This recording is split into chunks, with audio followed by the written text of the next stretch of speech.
धीमहि धियो यो न प्रचोदयात्। मित्रों, मैं रामोद पांडे शास्त्री आज कुमारी वैष्णवी चैनल से आप लोगों के समक्ष मीन लग्न का संपूर्ण जीवन फल भृगु संहिता के आधार पर प्रस्तुत करने जा रहा हूँ। आशा है इस लग्न के फल का पूर्ण उपयोग करते हुए आप निश्चित रूप से फलान्वित होंगे।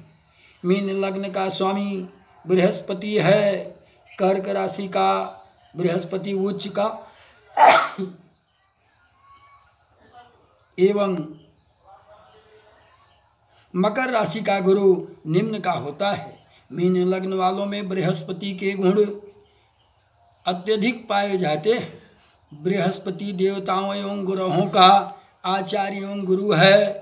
बुद्धिदाता, मंत्री, सलाहकार एवं पुरोहित है। दानी, उदार, चरित्रवान, ज्ञानी, वेदांती, शांत स्वभाव, विद्वान, सत्य आचरण करने वाला, परोपकारी, सामाजिक कार्य करने वाला, कोमल हृदय, मृदुभाषी, राज में उच्च पद प्रतिष्ठा प्राप्त अधिकारी को सुशोभित करने वाला, सत्य, न्याय, प्रेमी बनाता है। सहनशीलता, विनम्रता, ईश्वर भक्त, अच्छी सलाह देने वाला, सबके लिए हितकारी होता है। ज्ञान, सुख, संपत्ति, चतुराई, परमार्थी, शौरवीर, सद्मार्गी, दीर्घायु बृहस्पति बनाता है। अब आपको मैं विभिन्न ग्रहों के साथ अगर कुंडली में बृहस्पति है तो कैसा फल देता है वो स्पष्ट करना चाहूँगा। बृहस्पति और सूर्य की युति जातक को महत्वाकांक्षी एवं अधिकारी भावनाओं की वृद्धि करता है। राज्यवान, ज्ञानवान बनाता है। बृहस्पति चंद्र की युति यह योग अति शुभ है। विद्या, कीर्ति, यश, पराक्रम, योग, विज्ञान, धार्मिक स्वभाव, धन, वैभव एवं अधिकारी बनाता है। बृहस्पति बुद्ध का योग, बृहस्पति बुद्ध का योग आपको उत्तम वक्ता, पंडित, चतुर, प्रख्याता, कवि, संशोधक बनाता है। बृहस्पति मंगल का योग गणितज्ञ, शिल्पज्ञ, विद्वान, गान वाद्य प्रिय होता है। अब बृहस्पति और शुक्र का योग, बृहस्पति और शुक्र का योग जातक को ललित कलाओं का प्रिय एवं बलवान, चतुर, नीतिवान एवं भोगी बनाता है। बृहस्पति शनि का योग कार्यदक्ष, धनी, यशस्वी, कीर्तिवान बनाता है। अन्य स्वभाव गुण मीन लग्न वाले जातक कला, विज्ञान, साहित्य में विशेष निपुण होते हैं। अपने गुणों द्वारा प्रसिद्धि प्राप्त करते हैं। बिना चेष्टा किए इन्हें लोकप्रियता प्राप्त होती है। प्रकृति में बेचैनी, अपने कार्यों की स्वयं आलोचना करते हैं और उसमें सुधार करने का अपने मन को, अपनी बुद्धि को लगाते हैं। आपका गुण अतीव सुंदर है। विचार परिवर्तनशील एवं अपने लक्ष्य पर शीघ्रातिशीघ्र पहुंचना चाहते हैं। ये लोग ईमानदार होते हैं, कल्पनाशील भी बहुत होते हैं। स्वाभिमानी होने के कारण अपनी प्रतिष्ठा का ध्यान रखते हैं और ऊंचे से नीचे गिरने की प्रवृत्ति को रोकते हैं। हुकूमत करने की प्रबल भावना होती है। मिलनसार होते हैं। मित्रता की प्रबल भावनाएं होती हैं। अपने मन की भावनाओं को किसी से कहते नहीं हैं। ये लोग बड़े ही परिश्रमी, दूसरों का आतिथ्य करने वाले, बातचीत में निपुण, लिखने पढ़ने में प्रवीण, अनेक कार्यों में दक्ष होते हैं। स्वयं अच्छा भोजन करते हैं और दूसरों को भी अच्छी दावत देते हैं और बहुत खुश भी होते हैं। ये लोग अपने गुणों के कारण काफ़ी धन उपार्जित करते हैं। धन अपव्यय भी करते हैं। दो काम एक साथ करते हैं। आमदनी के जरिए एक से अधिक होते हैं। भाइयों की अपेक्षा बहनें अधिक होती हैं।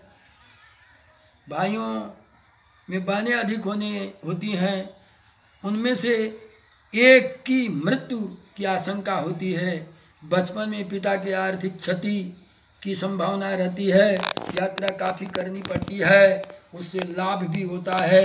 विवाह आमतौर पर 2 होते हैं, उनमें से एक के कारण काफ़ी परेशानी उठानी पड़ती है। स्थान परिवर्तन भी जीवन में कई बार करने पड़ते हैं। परिवार में आकस्मिक घटनाएं भी होती हैं। यदि महिला इस लग्न की है तो गर्भाशय में रोग होने की संभावना है। पुरुषों को भी कई रोग होने की संभावना है। आप में मीठी वाणी बोलने की आदत है। क्रोध मुद्राएं बहुत अधिक होती हैं। स्त्रियों के संपर्क में भाग्योदय अवश्य होता है। रंग अनुकूल रंग आपके लिए गहरा पीला व बैंगनी पीला है। वास्तव में अगर कोई रंग नहीं है तो सामान्य पीला भी पर्याप्त है। आपके लिए गुरुवार का दिन शुभ है। शुभ रत्न आपके लिए पुखराज है। आपका जीवन अति सार्थक है। जीवन में कोई ऐसा पद नहीं जिसे आप न पा सकें। अर्थात सौभाग्य की बात है कि बृहस्पति आपको हर तरह के पदों को प्रतिष्ठा के रूप में प्रदान करेगा। आपकी आयु 18 वर्ष और 33 वर्ष में क्लेश है। 61 वर्ष की आयु में मार्केश है। इसमें आपको महामृत्युंजय मंत्र का जाप कराना चाहिए। 90 वर्ष की आपकी आयु है। श्वसन क्रिया की संख्या कम अथवा अधिक करने से निश्चित रूप से आयु बढ़ घट सकती है। मीन राशि वालों की शिक्षा। मीन राशि वाले बुद्धि के धनी एवं उत्तम शिक्षा, उत्तम मानसिकता के धनी होते हैं। कला, संगीत, लेखन काल, साहित्य में ज़्यादा सफल, ज्योतिष, सामुद्रिक शास्त्र, अंक शास्त्र में ये सफल होते जाते हैं। जीवन साथी एवं भाग्योदय मीन राशि वालों की भाग्य अति सफलतापूर्ण जीवन देती है। ये अत्यंत सौभाग्यशाली एवं इनके जीवन साथी भी इनके मन के अनुकूल होते हैं। जब जीवन साथी मन के अनुकूल है तो प्रत्येक कार्य में इन्हें निश्चित रूप से सुख एवं दैनिक आराम तथा भाग्यशालिता प्राप्त होगी। आपके 10वें घर में सूर्य मंगल गुरु हो तो सरकारी नौकरी का योग बनता है। समुद्र तट पर या आसपास रहने से विशेष लाभ है। चारित्रिक विशेषता, निराधार धुंधला व्यक्तित्व, अपराध बोध, पलायन करने की इच्छा, करुणामयी, अवांछित शक्ति को त्याग करने वाला, रीति रिवाज का त्याग करने वाला व्यवसाय, सामुद्रिक आर पार ले जाने और ले आने की वस्तुओं का व्यापार आपको ज़्यादा सूट करेगा। मीन राशि वालों की कमियां, ये लोग अच्छी योजनाएं बना तो लेते हैं लेकिन क्रियान्वयन नहीं कर पाते। भविष्य के प्रति आशंकित रहते हैं। मित्रों की सलाह से नुकसान उठाते हैं। इनमें मानसिकता की अस्थिरता पाई जाती है। बीमारी, प्रतिरोधक क्षमता इनके में कम होती है। महिलाओं के गर्भाशय में रोग, पुरुष भी रोगग्रस्त रहते हैं। भृगु संहिता के अनुसार सूर्य ग्रह का फल बड़ा भारी, प्रथम भाव में अगर सूर्य है बड़ा भारी प्रभावशाली जीवन देगा। अगर सूर्य द्वितीय भाव में है महान परिश्रम करके व्यापार अपार धन संपत्ति पाने वाला होगा। प्रभावशाली अमीरी का जीवन व्यतीत करेगा। अगर सूर्य आपका तीसरे घर में है तो यह पुरुषार्थी बनाएगा। चौथे घर में पिता माता के स्थान में झंझट का योग है। पांचवें घर जो विद्या का घर है हेकड़ी के साथ प्रभावशाली जीवन देगा। और छठे घर में बड़ी भारी प्रभाव शक्ति देगा। सातवें घर में स्त्री स्थान से विरोध है। आठवें घर में हानि का योग है। नवें घर में भाग्यशाली प्रभावशाली जीवन मिलेगा। 10वां घर प्रभाव एवं परिश्रम जीवन एवं सम्मान देगा। 11वां घर में अच्छी आमदनी का योग है। और 12वें घर में प्रभावहीनता के साथ खर्चीला स्वभाव रहेगा। मित्रों, चंद्रमा का फल मैं आपको बता रहा हूँ। महान प्रथम घर में अगर है, प्रथम भाव में चंद्रमा है, यह आदर्श शक्ति पाने वाला होता है व्यक्ति। अगर दूसरे घर में है तो विद्या ग्रहण करने वाला, तीसरे घर में विद्या एवं बुद्धि देने वाला, चौथे घर में विद्या स्थान से सुख है, पांचवें घर में बड़ा भारी विद्वान बुद्धिमान बनाएगा, और छठे घर में विद्या ग्रहण करने में कठिनाई होगी, कठिनाई उत्पन्न कर सकता है, और सातवें घर में व्यापार में सफलता प्राप्त होगी, आठवें घर में विद्या संतान में कमी होगी, और इस तरीके से नवें घर में नकारात्मक फलदायी है। 10वें घर में चंद्र उच्च शिक्षा को प्रदान करता है, और 11वें घर में विद्यावान धनवान बनाएगा। 12वें घर में ध्यान रखिए नेत्र दोष देगा, अतः आप गायत्री मंत्र का प्रयोग करें। मंगल ग्रह का फल, मंगल प्रथम भाव में धन संपत्ति देगा, द्वितीय भाव में अपार धन जन देगा, तीसरे भाव में अगर मंगल है तो पुरुषार्थ एवं सफलता देगा, चौथे भाव में मकान जायदाद धन सुख देगा, पांचवें भाव में संतान विद्या में कमी देगा, और छठवें घर में दिक्कतों के बाद अच्छी भाग्यवानी मिल सकती है। सातवें घर में पर्याप्त धनगम होगा, और आठवें घर में नकारात्मक फलदायी है। 10वें घर में भाग्यशाली एवं धर्मवान बनाएगा, 10वें घर में प्रतिष्ठावान भाग्यवान बनाएगा, और इस तरीके से 11वें घर में वैभवशाली आपको एवं महान धनाढ्य बना सकता है। 12वें घर में धन की हानि करेगा। बुध धन का देवता एवं वाणी का देवता है। प्रथम भाव में अगर बुध है तो माता का सुख में कमी मिल सकती है, द्वितीय भाव में है तो सम्मान देगा, तृतीय भाव में है तो सुख पूर्वक परिश्रम करके विवेक शक्ति पाने वाला होगा, पांचवें घर में अगर है तो भूमि जायदाद एवं मकान सुख देगा।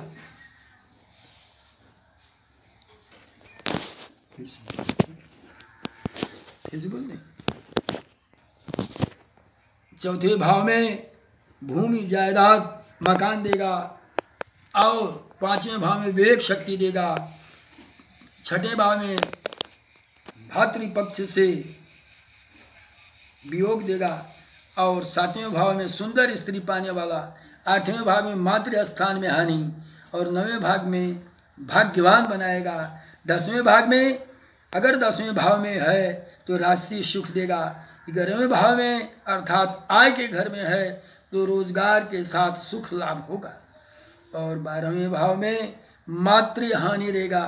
गुरु ग्रह फल, गुरु अगर प्रथम भाव में है तो महान गौरव आप प्राप्त करने वाले होंगे, अगर द्वितीय भाव में गुरु है तो निश्चित रूप से पिता की धन शक्ति पाने वाले होंगे, अगर तीसरे भाव में है तो परिश्रमी एवं पैतृक शक्ति से उन्नति होगी, अगर चौथे घर में है तो मकान जमीन जायदाद को आप प्राप्त कर सकेंगे, पांचवें घर में बुद्धि के अंदर महान शक्ति प्राप्त होगी, छठे भाव में परतंत्रता का युक्त प्रभाव मिलेगा, सातवें भाग में परिश्रमी बनाएगा, आठवें भाव में भाग्यवान धर्मात्मा न्यायवान बनाएगा, नवें भाव में बड़प्पन का जीवन व्यतीत कराएगा।